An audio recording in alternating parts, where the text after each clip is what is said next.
வணக்கம் சகோ, உங்களை அறிமுகப்படுத்திக்கோங்களேன். வணக்கம். என் பேர் வெற்றி தமிழன். நாம் தமிழர் கட்சி மாநில கொள்கை பரப்பு செயலாளர். இப்போ தாவேக்காவிலருக்கு எல்லாருமே அப்படி தான் இருக்கிறாங்க. விஜய் அவர் முதலமைச்சர் பார்த்து படிக்கிறத தவிர வேறு எதுவும் படிக்காதது பேசாததுனால அவரோட குணாதிசயம் தெரிய மாட்டேங்குது, அது வெளிப்பட மாட்டேங்குது. மற்றவங்க அனைவரும் இப்படி தான் ஒரு பிற்போக்குத்தனமாக, ஒரு கேவலமாக, ஒரு கொச்சையாக, அதுக்கு சிறந்த எடுத்துக்காட்டாக இருக்கிறது ரொம்ப வருத்தத்துக்குரிய இஸ்லாமிய சகோதரர்கள் இருவர் இருக்கிறாங்க. ஒருத்தர் முஸ்தபா, மதுரையில் சட்டமன்ற உறுப்பினராக தேர்ந்தானவர். இன்னொருத்தர் காங்கிரஸ் கட்சியிலேருந்து திமுக ஆதரவு இல்லை நாம் தமிழர் ஆதரவாக இருந்துட்டு இப்போ தாவேக்கால பிழைப்புக்காக போயிருக்கிற இப்ராஹிம்ன்றவர். இவங்க ரெண்டு பேரும் ஊடகங்களில் பேசுகிறப்ப ரொம்ப கேவலமாக, கொச்சையாக, ஒரு ஏளனமாக ஒரு தடவை சொல்கிறாரு. அந்த இப்ராஹிம் என்ன சொல்கிறாருன்னா, நாம் தமிழர் கட்சி பிணம் 15 வருஷம் ஆயிடுச்சு, செத்த பிணம், எலும்புலனா பிணம் அப்படின்னாரு. இப்போ சமீபத்தில் முந்தானத்தம் நடந்த ஒரு விவாதத்தில் இப்போ டுபாகூர் அரசியல்வாதின்னு தேடி பாருங்கள், சீமான் அண்ணன்னு காட்டோன்னு. அந்த நிகழ்ச்சியோட தலைப்பு 100 நாளில் தாவேக்கா அரசு என்ன செஞ்சது, மாற்றம் வந்ததா, மாற்றம் வரலையான்றது. வந்ததுன்றதுக்கான ஆதாரத்தை சொல்லிட்டு போகிற போக்கில் சின்னதாக ஏதாவது கேலி நக்கல் நையாண்டி ஒரு நாகரிகமாக பண்ணியிருந்தாங்கன்னா அதை நம்ம ஏற்றுக்கலாம். இப்போ இந்த குல்லா போட்ட பிணத்துக்கு நம்ம என்ன கேள்வி கேட்குறோம் அப்படின்னா, நீண்ட நாட்களாக இப்போ முஸ்தபாவும் குல்லா போடுறாரு, இப்ராஹிமும் குல்லா போடுறாரு, இஸ்லாமியர்ன்றதை அவங்க வெளிப்படையாக காட்டிக்கிறாங்க, அந்த மார்க்கத்தை சார்ந்தவர்கள். கோவை குண்டு வெடிப்பு வழக்கில் இருந்து பல பேர் இன்னும் விசாரணை கைதிகளாகவே பல வாழ்நாளை தொலைத்து சிறையிலே பல வாழ்க்கையை இழந்து உயிரிழப்போடு நடந்திருக்கு. அப்போ ஒரு குற்ற பரம்பரை மாதிரி அந்த ஒரு சமுதாயம் காலங்காலமாக இருக்குது. அப்போ அந்த குற்ற பரம்பரை சமூகத்தில் சிறையிலேருந்து மீண்டு வந்த இஸ்லாமிய போராளிகள் யாராவது இறந்தாலோ இல்லை அந்த தலைவர்களை போய் சிறையில் பார்க்கறது பார்த்தீங்கன்னா ஒரே ஒரு உன்னத தலைவர் சீமான் மட்டும்தான். சமுதாய ரீதியாக ஒடுக்கப்பட்டு மத ரீதியாக பின்தள்ளப்பட்ட அந்த சமுதாயத்தை பல பேர் சிறையில் வாழ்க்கையை இழந்த இளைஞர்கள், பெரியவர்கள் எல்லாம் மதித்து அவர்களை போராளிகள் என்று நினைத்து அவர்களோட இன்ப துன்பங்களில், சிறையில், அவர்களுடைய இல்லங்களில், அவர்களோட குடும்பங்களுக்கு போய் ஆறுதலாக இருந்தவர் சீமான் ஒருத்தர் மட்டும்தான் ஒரு உன்னத தலைவன். இப்போ நீங்க குல்லா போட்டுக்கிட்டு நாம் தமிழர் கட்சியை பிணம்னு சொல்றீங்களே, சிறையில் இறந்து விசாரணை கைதிகளாகவோ இல்லை தண்டனை முடிந்தும் சிறையில் பல நாள் வாடி கொண்டிருக்கும் இஸ்லாமிய கைதிகள் சிறையில் இருந்து பிணமாக வராங்களே, இனிமேல் இப்போ இந்த இஸ்லாமிய கைதிகளுக்கு நாம் தமிழர் கட்சி சொன்னது வந்தால் அவங்கள விடுவிச்சிருவோம், பல நாள் சிறையில் இருக்கவங்கள விடுவிச்சிருவோம்னு சொன்னோம். உங்கள் விஜய் என்ன சொல்கிறாரு? நீ குல்லா போட்டதுக்கு என்ன அர்த்தம்? நீ இஸ்லாமிய உன் மார்க்கம்னு சொல்கிறதுக்கு என்ன அர்த்தம்? உன் விஜய் என்ன சொல்கிறாரு? சட்டமன்றத்தில் என்ன தீர்மானம் நிறைவேற்றுறாரு? இல்லை இவங்களை கைது பல ஆண்டுகளாக குற்றம் செஞ்சோ செய்யாமலோ தண்டனை முடிந்தும் பல நாள் விசாரணை கைதிகளாக இருக்கிறவர்களை ஏன் விடுதலை செய்யலாம்ல? சீமான் செஞ்சேன்னு சொன்னார்ல, அவர் சாவுக்கு போய் நின்றார்ல. பாஜக எதிர்ப்பு பல கட்சி தலைவர்கள், திமுக போன்ற முற்போக்கு பேசுகின்ற திருமாவளவன் போன்றவர்கள் கூட போக தயங்கின சாவுக்கெல்லாம் போய் நின்றார்ல. இஸ்லாமியர் சாவுகளுக்கு சிறையிலிருந்து வந்தவர்களுக்கு உங்கள் விஜய் என்ன செய்வார்? அப்போ யாரு பிணம்? உண்மையில் யாரு பிணம்? காசு கிடைக்கிற இடம்லாம் போயிடுவோன்னு சொல்லிட்டு காங்கிரஸ் கட்சியில் இருந்துக்கிட்டு மோடி வந்தால் நம்மளுக்கு மதத்துக்கு பாதுகாப்பு இல்லைன்னு சொல்லிட்டு காங்கிரஸில் இருந்துட்டு அப்போ மத அடிப்படைவாதிகளாக தான் இருக்கிறீங்களே ஒழிய ஒரு பழனி பாபா போல் இஸ்லாமியில் ஒரு புரட்சியாளனாகவோ, இஸ்லாமிய மார்க்கத்தை உண்மையில் ஏற்று மக்களுக்கு தொண்டாற்றும் ஒரு இறை ஊழியர்களாகவோ, நபிகளோட தொண்டனாகவோ நீங்கள் இல்லைன்றது, நீங்கள் ஒரு வியாபாரிகள், ஒரு தொழிலாளிகள், காசு கொடுத்தா எங்கே வேணா போவீங்கிறதுக்கான அடையாளம் இதுதான். இது இப்ராஹிமுக்கு கொஞ்சம் அறிவாக பேசுகிறோன்னு நினச்சிக்கிட்டு காங்கிரஸ்லேருந்து போகிறவர். இப்படி இந்த முஸ்தபான்றது ஒரு கோமாளி. அந்த கோமாளியை ஒரு வகையில் பாராட்டலாம். ரசிகராக இருந்து விஜய் கட்சிக்கு வந்திருந்தாருனாலும் பரவாயில்ல. அவர் இந்த விஜய் கட்சி பேச தவறுன எந்த ஒரு ஆற்றலும் இல்லாமல் தேர்தல் நேரத்தில் எல்லா வேட்பாளர்களையும் நிற்க வச்சு விவாத மேடைகள் எல்லாம் தொலைக்காட்சிகள்லையும் சமூக ஊடகங்களையும் நடக்கிறப்ப தாவேக்காவுக்கு செலவு பண்ணி ஒரு மேடை வச்சுருப்பாங்க. அதில் தாவேக்காரன் வரவே மாட்டான். எங்கே போனாலும் அடி வாங்குவாங்க. இந்த கரூர் சம்பவத்துக்கு அப்புறம் பேச தகுதி இல்லாதப்ப முரட்டு முட்டுன்னு இல்லை, கேன முட்டு, கோமாளி முட்டு, எல்லா முட்டும் சேர்ந்து முட்டினவர் இந்த முஸ்தபா. அவர் ஒரு பஃபூன். இப்போயாவது நம்ம இது வரைக்கும் ஒரு லெட்டர் பேட் இயக்கமாகவோ கட்சியாகவோ, முஸ்லீம்களை பல இயக்கங்கள் பல கட்சிகள் இருக்குது அந்த மார்க்கத்துக்காக போராடுறதுக்கு. இவர் தான் சுய விரும்பியாக இருந்து நம்ம எப்படியாவது வரணுன்றதுக்காக விஜய் மாயையில் வந்துடுவார்னு இவர் இந்த சினிமா மாயையில் எப்படியாவது வந்துடலான்னு நினச்சார். அது வந்துட்டார். அவர் ஆசை நிறைவேறிச்சு. ஆனால் என்ன பயன்? நீ சார்ந்த மார்க்கத்துக்கோ, நீ சார்ந்த மக்களுக்கு, நீ உனக்கு ஓட்டு போட்ட மக்களுக்கோ என்ன பயன் அடங்கி இருக்குன்றது தான் இப்போ கேள்விக்குறி. இப்ராஹிமை கேட்ட கேள்வி உனக்கும் சாரும். குல்லா போட்டுக்கிட்டு இப்போ மரிய வில்சன் ஜெபமாலையை கொண்டு வந்தால் கிறிஸ்துவனாக இருப்பாரா? நீ குல்லா போட்டால் நீ முஸ்லீமாக மாறிடுவியா? அப்போ அந்த மக்கள் இவ்வளோ நாள் அந்த தீவிரவாத முத்திரையோடு இப்போ நீங்கள் விஜயகாந்த் படம் எடுத்துக்கோங்க, அர்ஜுன் படம் எடுத்துக்கோங்க, பிரகாஷ் ராஜ் படம் எடுத்துக்கோங்க, எல்லாம் ஒரு பொதுப்போக்கு ஒரு 10ஓட 1 11 என்ன பேசிக்கிறாங்க, முஸ்லீம்னா தீவிரவாதிப்பா, குல்லா போட்டவங்களாம் குண்டு போடுறவங்கப்பா அப்படின்னு. இந்த பொது போக்கை வச்சு தான் இவங்களை பல நாளாக சிறையில் அடைச்சி வச்சிருக்குது இந்த இந்திய தேசியம். அப்படின்றப்ப அதுலேருந்து அவங்களை மீட்கிறதுக்கு சீமான் பேசினாரு, வரல நாங்கள் ஜீரோவாகவே இருந்துட்டு போகிறோம், போனமாகவே இருந்துட்டு. விஜய் போய் பார்ப்பாரா? நீ போய் பார்ப்பியா? அவங்க குடும்பத்துக்கு ஆறுதல் சொல்லுவியா?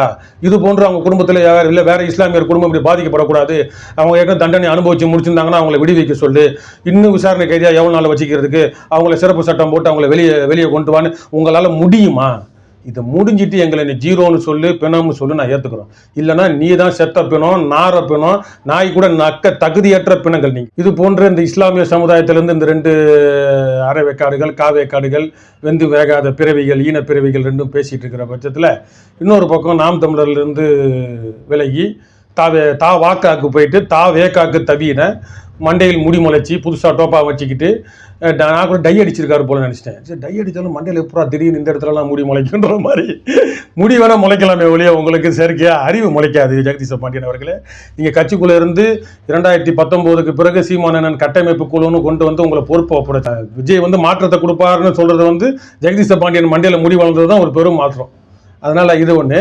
நாம் தமிழர் கட்சியில் கடைந்தெடுத்த ஒரு நம்பர் 1 துரோகி. வெளியிருந்து பல பேர் பேசுவாங்க, பாரிசாலன் போன்றவர்கள், தமிழ் தேசிய அமைப்புகள் சில பேர் நம்மளை நக்கல் பண்ணுறது, நையாண்டி பண்ணுறது, அதெல்லாம் பண்ணுவாங்க.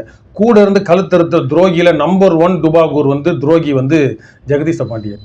கட்சியை உன்னை நம்பி கட்டமைப்பு குழுன்னு அண்ணன் ஒப்படைச்சப்ப பல தொகுதிகளில், பல மாவட்டங்கள், இப்போ எங்கள் தொகுதிகள்லாம் பெரம்பூர் தொகுதிலாம் கலந்தாய்வுக்கு ஒருவேளை நீ தேவைக்காக போகாமையோ போயிருந்தாலும் இப்போ வந்தீங்கன்னா உன்னை அடிக்கிறதுக்கு நாங்கள் ரெடியாக நிற்கிறோம். கொட்டுன்னு கொட்டி உன்னை பூமிக்குள்ளே தள்ளுறதுக்கு நாங்கள் ரெடியாக இருக்கிறோம், ஏற்பாடாக இருக்கிறோம்.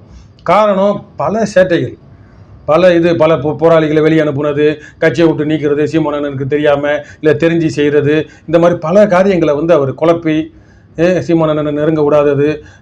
கட்சி 2021 சட்டமன்ற தேர்தல் அப்போ 21 சட்டமன்ற தேர்தல் அப்போ கட்சியை விட்டு ஒரு குறிப்பிட்ட பேர் திமுகவுக்கு போக போகிறாங்க, ராஜீவ்காந்தியோட சேர்ந்து போயிட்டாங்க. ராஜீவ்காந்தி கூப்பிட்டு போக போகிறார். அவங்க போகிறதுக்கு ஒரு வாரத்துக்கு முன்னாடி இவங்களுக்குலாம் பொறுப்பு போட்டார். யார்? இந்த மண்டையில் முடி முளைச்ச ஜெகதீஷ் பாண்டியன்.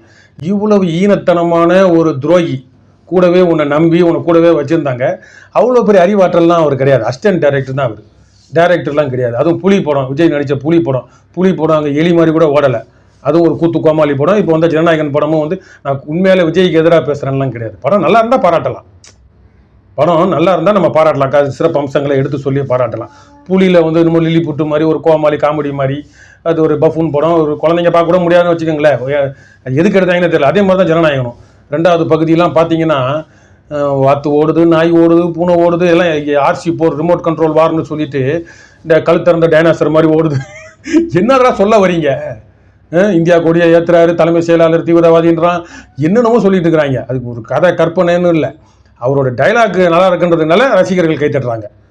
ஏன் தட்டுறாங்க, எதுக்கு தட்டுறாங்க? அவர் ஏன் கீழே விழுந்தாரு, துப்பாக்கியில் சுடுறாரு, இத்தனை பேரை வெட்டுறாரு, ஐயோ மண்டையை கழட்டி மூளையை கழட்டி வச்சு பார்த்தா கூட அந்த படத்தை பார்க்க முடியாது. அதனால் இது போன்ற படங்களில் ஏதோ ஒரு மூலையில் அசிஸ்டன்ட் டைரக்டர் அவர் பெரிய அறிவாளின்ற மாதிரி நினச்சிட்டு இருக்கார். இதில் வர ஜெகதீஷ் பாண்டியன் போகிற போக்கில் எல்லா இடங்கள்லையும் பார்த்தீங்க அப்படின்னா, நான் எங்கள் குடும்பம் கம்யூனிஸ்ட் சிந்தனை உள்ள குடும்பம். எந்த கம்யூனிஸ்ட்னா ஒரு மதம் சாராமல் இருப்பாங்க. இவர் கம்யூனிஸ்ட் கட்சியிலேருந்து வந்தார். அவங்க குடும்ப பாரம்பரியமாக மூட நம்பிக்கைகள் தான். நம்ம ஆன்மீகத்துக்கு ஆதரவாக தான் இருக்கிறோம். மூட நம்பிக்கைகளுக்கு எதிராக இது நடந்தால் அப்போ நடந்துடும். இப்போ OPSலாம் பார்த்தீங்கன்னா, EPSலாம் பார்த்தீங்கன்னா 22 கயிறு கட்டியிருப்பாங்க. ஐயோ ஆட்சி போயிடக்கூடாது பயம், ஏதோ ஒரு வகையில் சாமி இப்போ விஜய் கட்டியிருக்கிறாரில்ல அந்த மாதிரி. அது போன்ற பல கயிறுகளை பல காலமாக சும்மா நட்பு ரீதியாக கட்டி விட்டால் அது அந்த போகும், அது நம்ம பிரச்சனை இல்லை, கொஞ்ச நாள் இருக்கும். இவங்கெல்லாம் காலங்காலமாக கயிறை கட்டிக்கிட்டு மந்திரவாதி மாதிரி இருந்துக்கிட்டு கம்யூனிஸ்ட் கொள்கையா. ஏன் கார்ல் மார்க்ஸை பற்றி ஒரு 1/2 மணி நேரம் பேசு, சரி நீ கூட ஏதோ படிச்சிருப்பா, கொஞ்சம் பேசுவாங்க. விஜய் பேச சொல்லு, உங்கள் முதலமைச்சரை பேச சொல்ல, கார்ல் மார்க்ஸை பற்றி. ஏங்கல்ஸ்னா யாருன்னு பேச சொல்ல, ட்ராட்ஸ்கினா யாருன்னு பேச சொல்ல, ஜோசப் ஸ்டாலின், இந்த ஜோசப் விஜய் வேணாம், ஜோசப் விஜயை ஜோசப் ஸ்டாலினை பற்றி ஒரு 5 நிமிஷம் ஒரு புக்கை கொடுத்து படிக்க வச்சுட்டு பேச சொல்ல. எந்த ஒரு அடிப்படை தகுதி உனக்கும் இல்லை, உன் கூட உங்கள் முதலமைச்சராக இருக்கிறவருக்கும் பேச்சாற்றல் இல்லை. உள்ளே இருந்தால் தானே வெளியே வரும். பொது மேடை பேச்சாளர் அதெல்லாம் வேணாம், எதுவுமே இல்லாமல் வெறும் வாயில் அப்படி முணங்குற ஆளை வச்சுக்கிட்டு உங்களுக்கே இவ்வளோ திமுருனா. அதனால் ஜெகதீஷ் பாண்டியன் என்பவர் பிழைப்புக்காக போயிருக்கீங்க. சரி நேராக விஜய் கிட்ட போகணும் தானே, ஏன் வேல்முருகன் அண்ணன்கிட்ட போயிட்டு போனீங்க? அப்போ உங்கள் பிழைப்பு என்ன? சீமான் கூட இருந்துட்டு உங்களுக்கு ஏதோ உங்களை கவனிக்கலை, பங்களா நாய் மாதிரி தடவி கொடுத்துட்டே இருக்கணும், எப்பயுமே நம்மளை தான் தடவி கொடுத்துட்டு இருக்கணும், வேறு யாரையும் பார்க்கக்கூடாது பேசக்கூடாதுன்னு கோச்சிக்கிட்டு வந்த மாதிரி வந்துட்டு இப்போ வந்து இப்படி பேசுறது, 2 இஸ்லாமியரை பற்றி சொன்னோம். இஸ்லாமியர்னா அந்த தாவேக்கால இருக்கிற தற்குறிகள், அது போக அந்த நாம் தமிழர்லேருந்து நம்ம கட்சியில் இருந்த துரோகி ஜெகதீச பாண்டியன், இப்போ வேளாமணி இப்போ அந்த பொறுப்பில் வந்துட்டார். இன்னொருத்தர் அஜித்தோ அது ஒரு பேர் அவர் ஒருத்தர் இருந்துக்கிட்டு இவங்கெல்லாம் பேசுகிறத கேட்டாலே ஒரு அருவருப்பு, ரொம்ப ஒரு என்ன சொல்ல, நம்மளை குறை சொல்கிறாங்கன்னா நம்ம கேட்டுக்கலாம், நம்மளை குறை சொல்கிறாங்கன்னா நம்ம கேட்டுக்கலாம், நம்ம திருத்திக்கலாம். குறைன்றதை விட அவதூறு, கேவலம், சீமானியா கார் வாங்கினாரு, திரள் நிதி, இதே தான் பேசிகிட்டு இருப்பாங்க. அப்போ விக்ரவாண்டி மாநாட்டுக்குன்னா விஜய் மட்டுமே செலவு பண்ணார், இல்லை ஆதவர்ஜனா மட்டுமே செலவு பண்ணார்? இந்த தேர்தலில் எவ்வளோ கோடி செலவு பண்ணாங்க தாவேக்கா? எல்லாம் ஒன்றா நெல்லேருந்து வயல் அறுத்து எடுத்தீங்களா காசை? அப்போ திரள் நிதின்றது அது வந்து அதை கொச்சையாவோ, திரள் நிதின்னு தமிழில் சொன்னது நாங்கள் தமிழர்கள், நாம் தமிழர் பெருமையாக பேசிக்கிறோம். நீங்கள் வந்து க்ரௌடு ஃபண்டிங்னு ஆங்கிலத்திலேயோ இல்லை வேறு ஏதாவது உண்டியல்னு அப்படி தான் சொல்ல தெரியும் உங்களுக்கு. அப்போ அந்த காசை வந்து இப்போ ஒரு குடும்பம் நடத்துறதுக்கு, ஒரு மனிதன் இந்த முதலாளித்துவ அந்த பண வாழ்க்கையில் பணம் வேணும்னு என்ன செய்யுது? 4 பேர் சேர்ந்து இயங்கிறது தான். ஒரு நிறுவனம் ஆரம்பிக்கிறது, ஒரு இயக்கம் ஆரம்பிக்கிறது, எல்லாரும் சேர்ந்து முதல் போட்டு ஆரம்பிக்கிறது, காசுனாலே அதாங்க. அடுத்தவங்ககிட்ட கொடுத்து அப்படி செய்கிறது தாங்க காசு. அது இதை வந்து திரள் நிதினு கொச்சையாக நாங்கள் வெளிப்படையாக சொல்கிறோம்டா. உங்களை மாதிரி லாட்ரி டிக்கெட்டுனா கூட அவரை கூட நம்ம குறை சொல்ல வேணாம். அவங்க மருமகம் பண்ணுற சேட்டை தொழில், இவர் பிளாக் டிக்கெட்டு, நான் லாட்ரி டிக்கெட் தெரியாமல் சொல்லிட்டேன். பிளாக் டிக்கெட் தானே சம்பாதிச்சார். 200 கோடி 400 கோடி வருமானம், 600 கோடி வருமானம். 6000 கோடி வருமானம் கூட இருக்கட்டும்டா. லைட்டு மேனுக்கு எவ்வளோடா சம்பளம்? சினிமாவில் வேலை செய்கிற மற்றவங்களுக்குலாம் எவ்வளோடா சம்பளம்? அப்போது அவனுக்கு ஒரு நடிகருக்கு அதிகபட்சம் ஒரு நாளைக்கு 10,000 15,000 சம்பளம் இருக்கலாம். லட்சக்கணக்கில் கோடிக்கணக்கில் பிளாக் மணி தானே அது. அதை முதலீடு போட்டு எடுத்துடலாம். பிளாக் மணி தானே அது, பல கோடி. அந்த பிளாக் மணி, பிளாக் டிக்கெட்டில் வருமானம் பார்த்துட்டு இன்றைக்கி வந்துட்டு அவர் உழைச்சி சம்பாதிச்சாருன்ற மாதிரி பேசுகிறது வந்து ரொம்ப பிற்போக்குத்தனம்.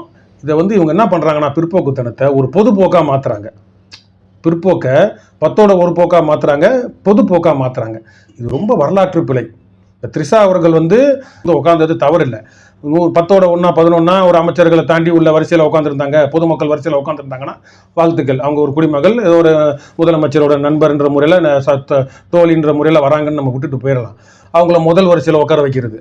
அவங்க ஆளுநரும் கிடையாது, ஒரு பொதுச் செயலாளரோ, கட்சியில் இதுவோ, மந்திரியோ, இல்லை இடைத்தேர்தலில் நின்று ஜெயிச்சவங்களோ, இல்லை நாடாளுமன்ற உறுப்பினரோ எதுவும் கிடையாது. அப்படின்றப்ப நீங்கள் முதல் வரிசையில் உங்கள் அப்பா அம்மா நிலைக்கு பக்கத்தில் உட்கார வைக்கிறீங்க அப்படின்னா, அப்போ நீங்கள் தான் அந்த கேலியை எதிர்பார்க்குறீங்க. அப்புறம் உதயநிதி பேசிட்டார், அவனை பிடிச்சி உள்ளே போடு, இவன் பேசிட்டான், அவனை பிடிச்சி உள்ளே போடுன்னா நீங்கள் தான் இற போடுறீங்க. இன்னும் அப்படின்னா உங்களுக்கு அவங்கள அங்கே உட்கார வைக்கிறோம். அவங்கள உட்கார வைங்க, எங்கேயோ உட்கார, ஒரு 4வது வரிசையில் கூட உட்கார வைங்க. முதல் வரிசையில் உங்கள் மூஞ்சிக்கு தெரிகிற மாதிரி இப்படி சொல்லிட்டு அடிக்கிற மாதிரி, துப்பாக்கி எடுத்து தற்கொலை பண்ணிக்கிற சொல்லிட்டு அடிக்கிற மாதிரி பண்ணுறது வந்து அது ரொம்ப கேவலமானது. அது அவங்க தான் திருத்திக்கணும். த்ரிஷா அவர்கள் வந்து தானாக வந்து முதல் வரிசையில் உட்கார முடியாது. அங்கே வந்து முதலமைச்சரோட அனுமதி வேணும். அது போக அரசு அலுவலர்களோட அனுமதி, அதுக்கு கமிஷனரு, டிஜிபி எல்லாருக்கும் பாதுகாப்பு புரோட்டோக்கால். த்ரிஷாவே போய் அங்கே உட்கார முடியாது. அப்போ இந்த தற்கூரிகள், ஆர்வ கோளாறுகள், இந்த தனி பிறவிகள், ஜந்துக்கள்னு சொல்கிறதுக்காக சொல்லலாம். அவங்கள அண்ணன் பேரை கெடுக்கிறீங்க, ஏன் வரீங்கன்னு என்னமோ இப்போ நம்ம நினச்சா போய் உட்கார முடியுமா? இல்லை வேற ஆள் நினச்சா சுற்றுவாங்க. புரோட்டோக்கால் படி முதலமைச்சருக்கு எதிராக யாரோ வந்து உட்காராங்கன்னு சொல்லிட்டு சுற்றுவாங்க. அப்படின்றப்ப இவங்களுக்கு சிறப்பு அனுமதி கொடுத்து, இவங்களுக்கு அனைத்து வகை பாதுகாப்பும் கொடுத்து, எல்லாத்தையும் காவல்துறை பாதுகாப்போடு கொண்டு வந்து அங்கே உட்கார வைக்கிறது வந்து யார்? அது உங்களால் தான். அவர் உட்கார வச்சுட்டு வேற எங்கேயாவது மூலையில் உட்கார வச்சுட்டு ரசிச்சுட்டு போட்டு தெரியாமல் மீடியாவுக்கு தெரிகிற மாதிரி ரசிக்கிறது வந்து அது ரொம்ப, அது இவரே போட்டுக்கிட்டு இவரே எதிர்பார்த்துக்கிறாரு. இது வந்து இப்போ தாவேக்க ஆட்கள்லாம் பார்த்தீங்கன்னா நாம் தமிழர் கட்சி பேசி அழிஞ்சிருவீங்க, பண்ணி அழிஞ்சு. ஏன்டா அப்போ நீங்கள் த்ரிஷாவை கூட்டு உட்கார வச்சு அழகா இருப்பீங்களா? புதுப்போக்குக்கு கொண்டு வராங்க. விஜயை கேள்வி கேட்கக்கூடாது, நீங்கள் நாம் தமிழர் பேசி என்ன சாதிச்சிங்க, நீங்கள் சீரழிஞ்சு போயிடுவீங்க, பேசி தான் கீழே போறீங்க. அப்போ நீங்கள் மரிய வில்சன் மாதிரி தமிழ் தப்பாக பேசி மேலே வந்துடுவீங்க. விஜய் மாதிரி புசு பாம்பு புசுன்னு பேசுகிற மாதிரி உதயநிதி எதிர்கட்சி தலைவரோ எதிர்கட்சி உறுப்பினர்களை கண்ணால் பார்த்து ஐ கான்டாக்ட் இல்லாமல் பேசி நீங்கள் மேலுக்கு வந்துடுவீங்க. எதிர்கட்சி தலைவராவது பேப்பர் பார்த்து சத்தமா தானே படிக்கிறேன். அதுதான் சொல்றேன். பேப்பர் பார்த்து நேர பாக்குறாரு, ஐ கான்டாக்ட் இல்ல இவருக்கு. இப்ப வந்து இல்லைன்னா நீங்க மன்மத நன்றிகள்னு சொல்லி நீங்க மேல வந்துருவீங்க. அவ்வளவு கேவலமா தமிழனை உங்களுக்கு ஆர்வமா ஓட்டு போட்டு அந்த விசில் அடிச்சா குஞ்சிகள், தற்குறிகள், ஜந்துக்கள், அந்த தனி உயிரினங்களை வந்து நாங்க வேற மாதிரி பாத்துக்கிறோம். அதுக்காக ஒட்டுமொத்த தமிழ்நாடு அப்படின்னு நினைச்சிடாத. எல்லா இடத்துலையும் உங்களுக்கு ஓட்டு வந்திருக்கு, மற்றவங்களுக்கும் ஓட்டு வந்திருக்கு. நீங்கள் 107 தொகுதியில ஜெயிச்சிருக்கீங்க, சரியா? அது அந்த நூல் இலையில வந்திருக்கும், பல ஓட்டுகள் சில இடங்களில் பெரிய ஆளுங்க நிற்கிறத தவிர வந்திருக்கும்.